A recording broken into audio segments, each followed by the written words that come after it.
Well, here we go. We're getting it going here. Another exclusive interview with the one and only Mark Kidney, Extraordinaire Engineer, the head of thestonesound.com. If you ever need to get a hold of him, get some work done, mixing, mastering. Want to start off from the beginning, man. When did it all start for you, music-wise? In a band or band? Actually, middle school. I played percussion. And middle school? Houston? You from here? No. I was That's sorry. That's okay. Everywhere. So I was born in Indianapolis, Indiana, and then I'm going to probably miss some places. That's how it was. I lived in Houston for a little while when I was really young, and then I lived in Ohio, and then Nashville, and then Tallahassee, Florida, and I lived in Plano, Dallas for a while. I lived in Tulsa, Oklahoma for a while. Military family? No, my dad... beg the question here. My dad worked for... When I was super young, he worked for he was in the restaurant business. And then he started working for Steak and Ale. Remember Steak and Ale? Yeah. And so he was in management. So every time he would get promoted, they'd have to move him to a different area because you can't have a manager become a general manager in the same. You know what I mean? Now the people that were your employees, and you know what I mean.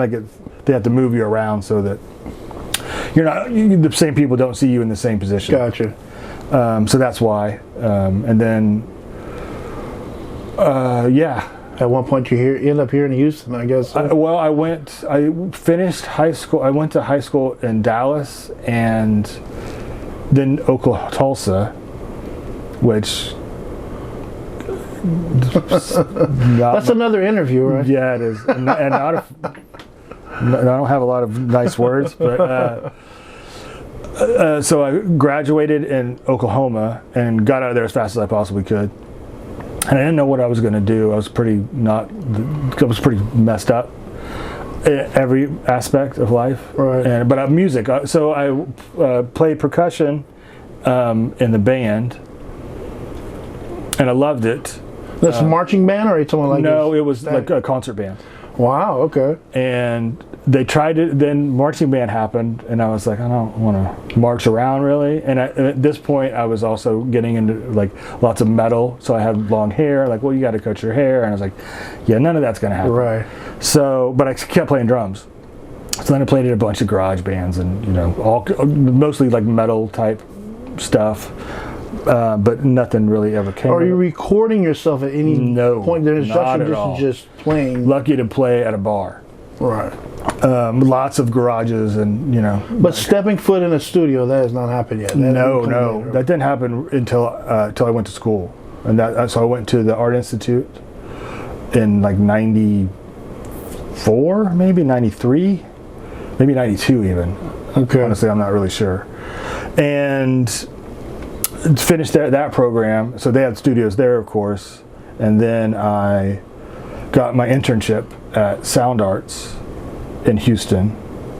So I moved to Houston to go to the Art Institute. That's why I moved here. Right. And so did the internship. Which was a really great experience. I mean, as good as an internship can be. Luckily, I worked for this dude, Brian Baker, who really put his interns to work, not just taking out the trash and cleaning the bathroom, but let them do stuff.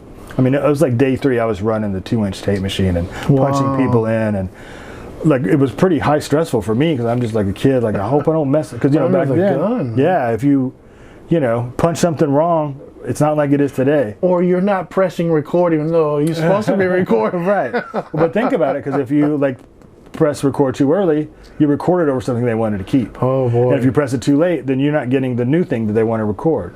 It's not like today where you can move that stuff around in Pro Tools, Right. There is no undo. It's oh, you screwed it up now.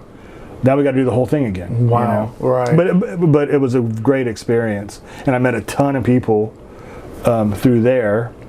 And the whole time I was trying to get a studio job. But you're still playing, mind you. No, bands. No, whatnot? not anymore. Oh, so you once I moved to Houston, I kind of left that alone. Wow. And I was like, this is what I want to do, because I knew I wanted to do music. It's the only thing I'd ever done in my life that I enjoyed.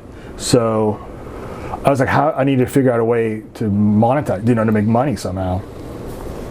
And I was like, this seems like I think I saw a commercial for the artist, and I was like, that's what I'm doing. And I didn't know anything about the school or anything, and saved up a bunch of money and went to school. And did the internship, tried to get a job the whole time, and everybody turned me down. And it was to the point where I was like broker than broke, like gonna get evicted, no money for food, that kind of broke. And so I was having an intern like 40, 50 hours a week, and I was still working as much as I could on the side, but the internship was way more important than money to me, Right. But it got to the point where I was like, okay, I have to get a job. And so I had 2 interviews, and I was like, I'm getting both of these jobs. I don't care, lie, cheat, steal, I'm getting them. And so one of them was for a recording studio called Uptown Recordings, and the other one was for a company called Swank, and they did like set up like ballrooms and hotels, like fancy stuff. So it'd be like maybe like a 3-piece jazz trio and a podium mic, that kind of like live sound type stuff. Right. Super like, nice. And so that was my first interview that day, and I got that job, and it paid pretty good. I think I want to say it started off with like 50 grand a year, and this is, 94. Nice.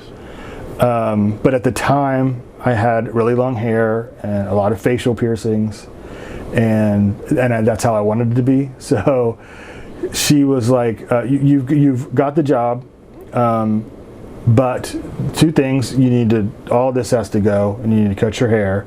This is a corporate job. And she's like, and you have to be willing to wear a suit and tie every day to work. Which I didn't really want to do, but at the $50,000 to me at the time, that was a lot of money. Right. So then I went to the Uptown recording studio, and the manager gave me a tour, and he showed me a bunch of really nice equipment, a bunch of stuff I'd never seen before. And it was actually owned by this guy named, what was his name? I can't think of his name right now. But he had gotten a settlement, and he was somehow friends with Dino from the group H-Town. Okay, yeah. And so that's why he opened the studio, basically for them. And then, of course, they were doing other artists and stuff. And mind you, this, gangster rap was huge in Houston at the time. It was the Ghetto Boys and, all that shit. Right. And so I went in for the interview. Was it Gucci? Was that his name? I think it might have been Gucci was his name. But I went in for the interview, and the manager's name was Earl, and he showed me around. And he's like, do you know how to work? And I just lied. He's like, do you know? I was like, yep. Anything he asked me, I was like, yes, sir. Absolutely. And so I did the whole interview, and he's like, cool, we require all of our engineers to do a 20-hour internship. I go, nope, I'm not, like, I don't need an internship. I was like, I've been interning for 6 months, I'm good. And he's like, okay. He's like, you can, next section that comes in, it's yours, you can sink or swim, basically. I was like, no problem. Like, just all confidence. But like inside, like this is, oh no, Right, and take in mind, boys and girls watching this at home, this is before YouTube, this is before Wikipedia, this is really before the internet, I imagine, or forums. Yeah. This is goes to show flying by the seat of my pants. How adept you are, right? And so I went, and as I was leaving, there, like, some of the equipment I did know, and then a lot of it I didn't.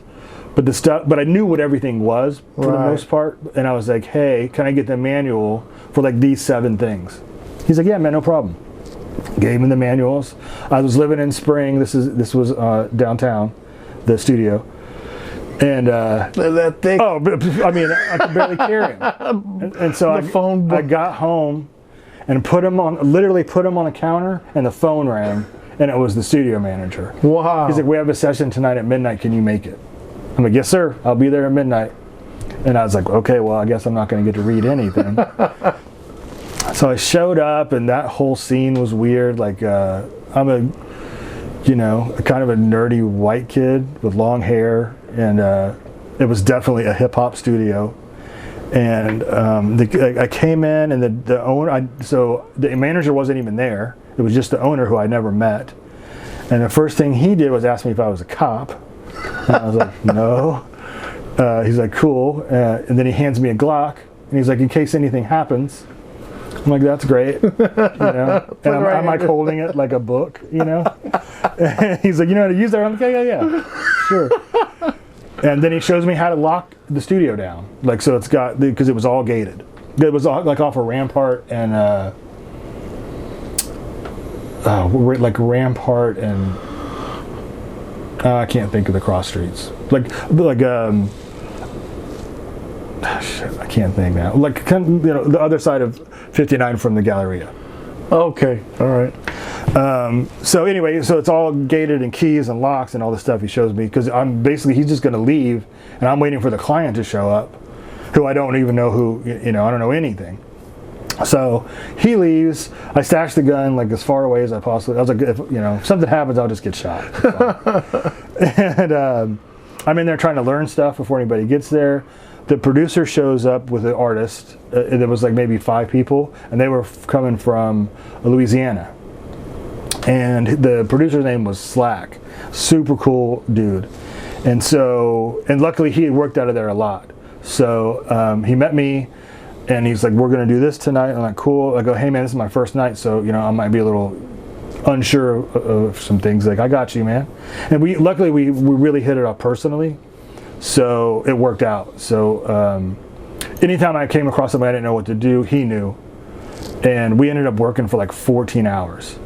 And I left the next day. And when I got home, the phone rang. It was the studio manager. And he's like, dude, you got the job, man. He's like, Slack said he doesn't want to work with anybody else but you from now on. I was like, cool. Hey, man, can I get that check? You know, because I have zero money, you know. And that was it. So then I worked there. And not too long, so I quit the internship. And one of the reasons that I got the job was because I met Papa Roo at Sound Arts, and he knew Earl, and he knew all the dudes from H-Town, from Dino and all them. And so he saw me at the interview, and like gave me yeah, dude, I've seen this guy. He's over at Sound Arts. So that was like something else that helped me get the job. So I worked there, and I did a lot of recording and a little bit of mixing, and then I exclusively worked with Dino for like maybe a year, because he was trying to get this thing off the ground with his little sister Crystal, and he called it Looney Tunes, and his idea was to do. Rest in peace, Dino, man. That dude was super, super cool. He Looney Tunes, and his idea was to take like cartoon sounds and use that in production. And then his little sister, I think she was like 14, and she sounded like him. Like that texture of his voice, she had it. And so those were some really, really, because we would just work all night, all the time. And I don't think anything ever actually came of that, but all that was going on, and then again, this is mid 90s probably. Yeah, early mid 90s, and then Patrick Lewis and Vince came in from Jam Down, and I mixed Al D's record at Uptown, home of the free, right? And so we got to talking, and like, yeah, we have a studio also. You know, would you be interested in coming and check? Because like, we were just having conversations while I was working on the record, and I was like, this kind of like, some of this stuff doesn't sound quite right. Like, some stuff wasn't recorded very well. You know, just stuff. And I go, you should come check out our studio. So I ended up going and checking it out, and they ended up offering me a job to run that. Not to, at first, it was just to work there.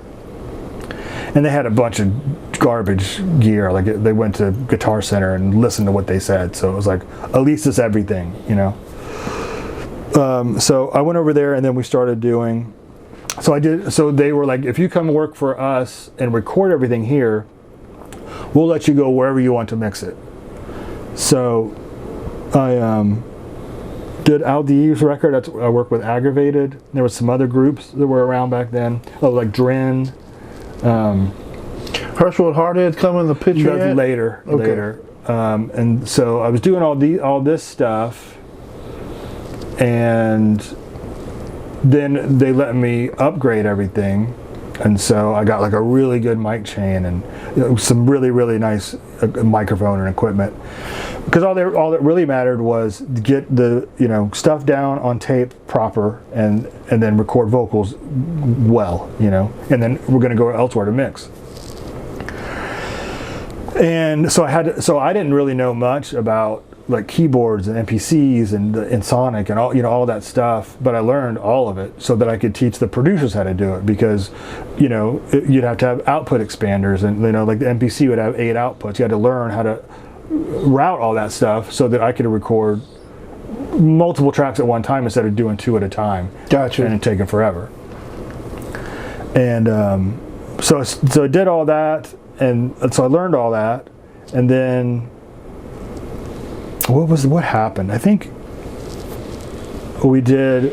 So the timeline gets a little iffy for me, but we did Al D, we did Dren, we did maybe FaZe was like an R&B guy who sang on everything from over there, like a bunch of hooks, and then Kiki came in, and he did a song on an EP for Al D that was called Mind at Ease. And that's when everything changed. So then that worked out, and so then he came over and we did Southside, and we mixed that at South Coast in Friendswood. And I was going around everywhere to mix, so it was super cool because I was learning all the studios in Houston and which ones I liked and which ones I didn't, and getting tons of experience. And I was working at, so I'm still there, but I'm still at Uptown too. So I was working with a ton of people over there, because it was all, so much stuff. Like, remember Ideal, the R&B group? Like, they were there. H-Town was still working out of there. And then there was a ton of hip-hop going in and out of there too. I can't even remember everybody. And at this time, again, we was talking about this earlier off camera, this is analog. There's no computers yet, or if there is, this is the beginning. There was no computers. It was all analog, but they had just come out with like ADATs. So you have like the VHS tapes that have 8 tracks per machine. So you'd have 3 machines, you'd have 24 tracks. Right. But we were still recording to tape and locking up those machines. Right. But I had to learn so much stuff back then, because it was like, so we might record a chorus that would have 20 tracks of vocals. Well, you can't keep it that way, so we would have to like mix the chorus and then sample it to the ASR10, and then literally play it back onto the 2 new tracks, and then you can record over all the old vocals, so you have a bunch of new tracks to do more vocals on. Stuff like that. Super fun. At the time, though, that's just what you did. Now it's like all that shit's lost. Like I'm glad that I did it that way, but bouncing tracks, I guess I call it. Yeah, comping tracks, and but it's like now, like I remember the first time they're like, oh, you don't even have to sample this anymore. We could just copy these 18 tracks to the next hook, and it's no big deal. We have plenty of tracks. Like, man, this is pretty cool. But yeah, so we did Southside, and I want to say that was the first song that we mixed off the record, and we didn't know what we were doing, and they leaked it to the box, and thinking maybe we'll get a couple of spins, but who knows? And it took off, and we didn't have anything to back it up with at all. So we basically moved. Like, I lived at South Coast and the studio, and we did the whole album. I think it maybe took us like maybe a month, and every day that's all we were working on, and then finished it. And all that shit takes so long. Like, once the album's done, then you got to get all the artwork done and all the pictures, and then press it up, and all that. So everything took about 3 months before we had anything else to release. But it worked out perfectly because it was right when Southside was dying down, and then the album came out. And it hit hard. Like, I don't even remember where it hit on Billboard, but it was up there. like up in the top 20, at least top 30, which is a big deal for an independent label. Yes. And they're moving units, and so that launched everything. So now, because they had money, you know what I mean, to do other artists, and so then it was Aggravated had used the studio. I want to say they paid the owners of Jam Down. I did it, but like they just paid them so they could use the studio to record. And I mixed it too on that horrible system, and then they turned into the Most Hated. There's a bunch of bullshit with that, but the Most Hated came in, and then they were signed to Jam Down also. So it was FaZe was the R&B guy, and then Kiki, Hirschwood Hardheads, the Most Hated, and then also the Mob Figures. Okay. And Screw. And so all that, and so I mean that place was just, I was so busy. And it's weird to think about it now. I was talking to some of my friends from back then recently, and it's like, man, we didn't even realize what was going on. Nobody did. Even the artists didn't. You know what I mean? Like we were just working, and I certainly never thought that the stuff I was doing back then would still be listened to 25 years later. Right, exactly.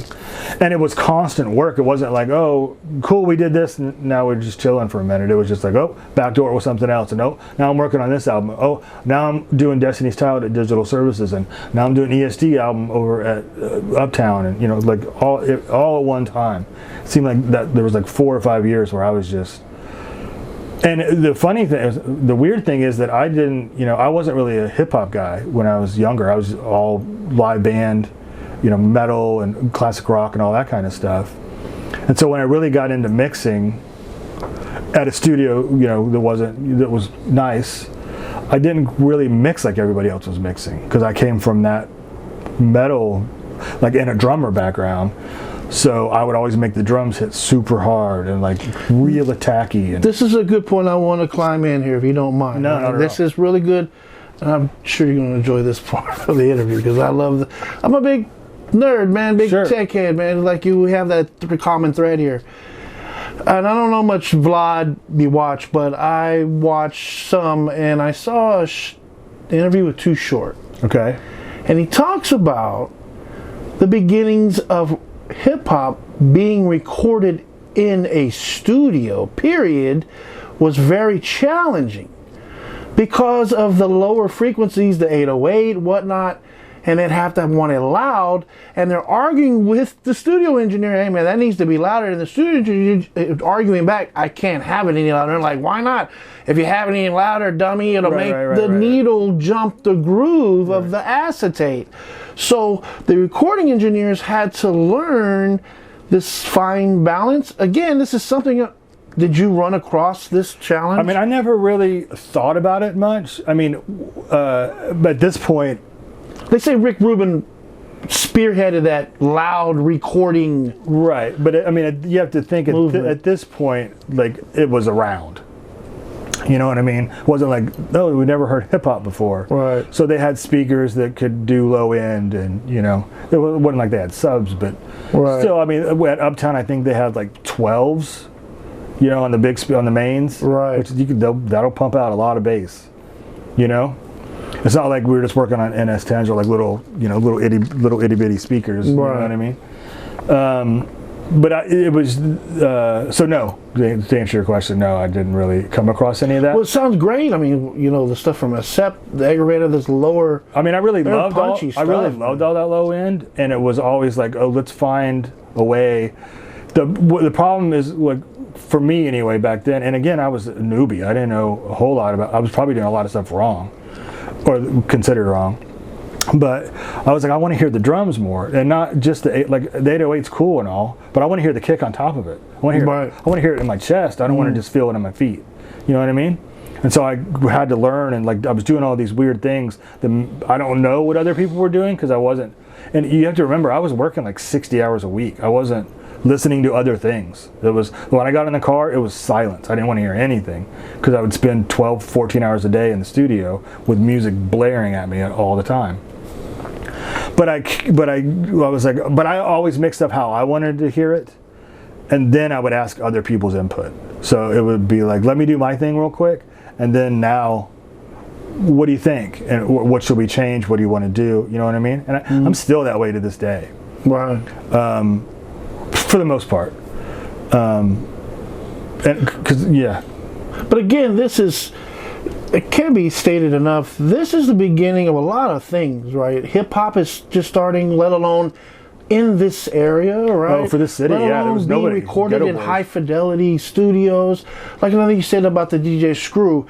When you say that, are you talking about Russell just passed, by the way, rest in peace, Russell Washington? Oh, I didn't. From Big Time? Oh, yeah, I did see that, yeah. And we had these discussions just recently. He was explaining to me how, which one is brilliant and not only that, trend setting, like, who takes a DJ, right, any DJ, and takes him out of his environment, which Screw in his house, and puts him in a studio environment, bring your turntables and hook these into the mixer, and we're going to record a studio session of your DJing, right? That was very unique. Period. Who's done it since? But Clue has been very few DJs in a studio environment. This is partly what you were doing, or? Well, this was super weird, right? This whole thing, because, and no offense to anyone, I was never a huge fan of Screw music because of the technical side, right? So he's taking my music and then slowing it down, and it makes my stuff sound like shit. Right. You know what I mean? Like, I get that it sounds cool, but like now I can hear like compressors pumping and breathing, and all the stuff that I would normally want to take out. You know, it's left in, and it's amplified because it's slower. You know what I'm saying? Wow, so I was never a huge. He's a super cool guy, and he was around a lot because of LD, because he was around Jam Down all the time.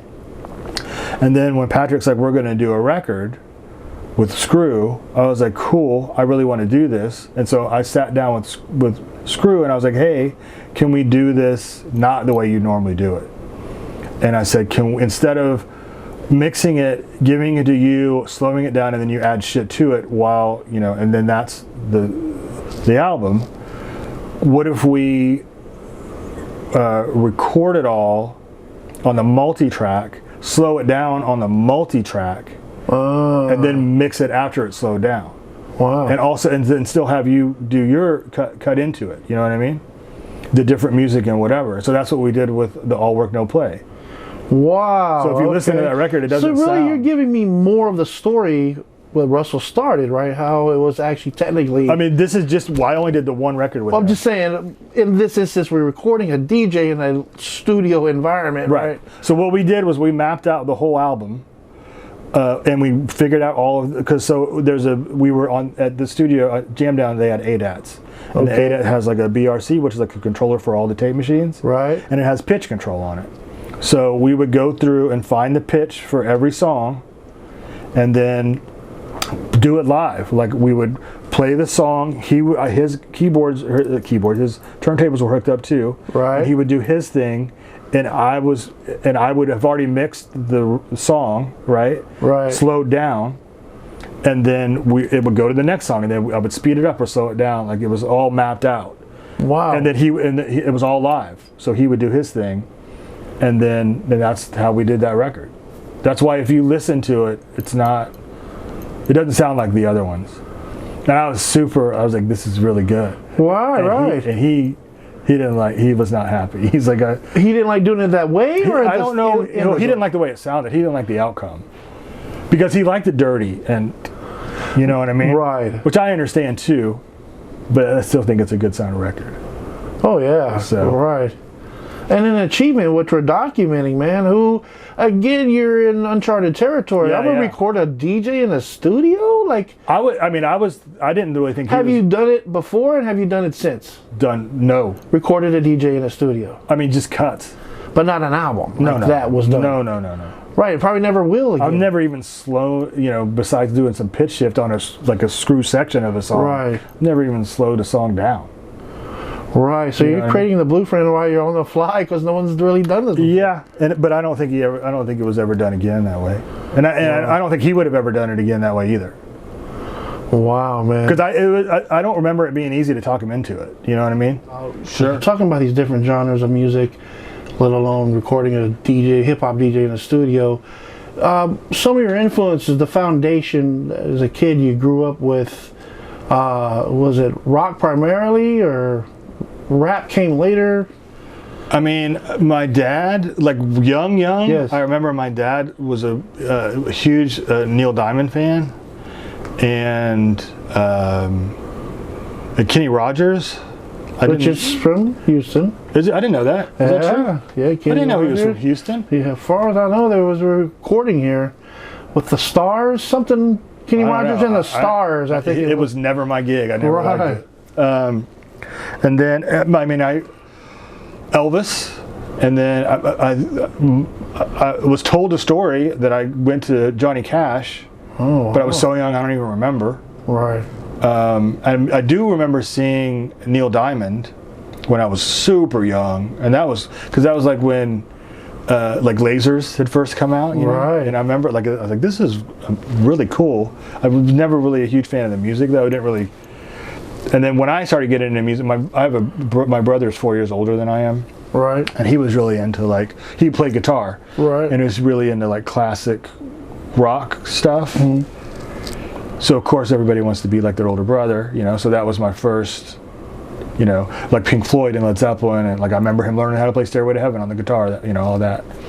And then I kind of got into more metal, like Judas Priest and Iron Maiden, and then bands like that. Right. And then that's when I started playing drums.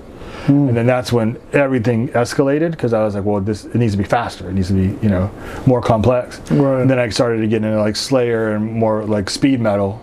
And then it turned into death metal. And then I was like, how extreme can this go? Right. And so then it was Deicide and Carcass and, you know, all those bands like that. And that's what I was listening to when I started getting studio jobs. Not a lot of rap though, I mean. No. Right. Really none. Maybe a little bit of Beastie Boys. Okay, yeah, kind of cross the genre. Yeah, but not much. That's why that's one of the reasons why I think the stuff that I was doing, you know, was a little bit different. Like my mixes came out not like everybody else's. You know what I mean? And I could be totally wrong, but I feel like that had something to do with it. Because I always wanted it to be super, punch you in the chest with the drums. I want to hear. I was a drummer, so a drummer should be loud, you know. And so I was always like, you know, drums, bass, vocals. That's what I want to hear in a hip hop song. Right. And everything else is just, you know, icing. Which is kind of a segue right back into Jam Down, because say artists like Grimm, he was a rocker. Right. Who kind of similar parallel here, went into hip hop, started rapping, right? He didn't like quite as good of music as I did, but yeah. But again, from rock to hip hop to rap, you're just thrust into this rap and it was world. So cool, with the Most Hated and Aggravated, all those guys, we really did something, you know what I mean? Because we took time to, all the skits and all the, you know, the transitions and songs and samples they use. So much went into those records, you know. Right. I just listened because, you know, I'm working on Grimm and Shadow's new record right now, and a week ago I listened to the White Album, the Most Hated record, which I haven't listened to in probably 15 years. Right. And I was like, man, this thing still sounds good. Oh, it sounded great to me. Warriors, man. Yeah, that was the first time I met Carlos, SPM. Was that the first time he recorded? I don't know, but it was close. He had Hillwood Mastermind before that, and he was working on Hustletown. Oh, okay. And I don't know if that was before Most Hated or after. I don't remember the timeline. It's right around the same time. Because I remember when he came in and he did that. That verse is epic. We just talked about it in the last interview. Oh yeah, I saw a little bit of it. He was proving a point. I mean, he came in and we recorded that, and I was like, did he just say Morticia might throw a fork at you? Like, what the hell is going on? Who is this dude? And yeah, that was good stuff. I did a bunch of work for him too over the years. He always tried to get me to go and work at Dope House, but I was at Jam Down, and then at South Coast, and then at Digital, And it just never, the timeline never worked out until after he was gone, and then then I started working for him. Right. But I did a bunch of records for him too, probably 8 or 9 maybe.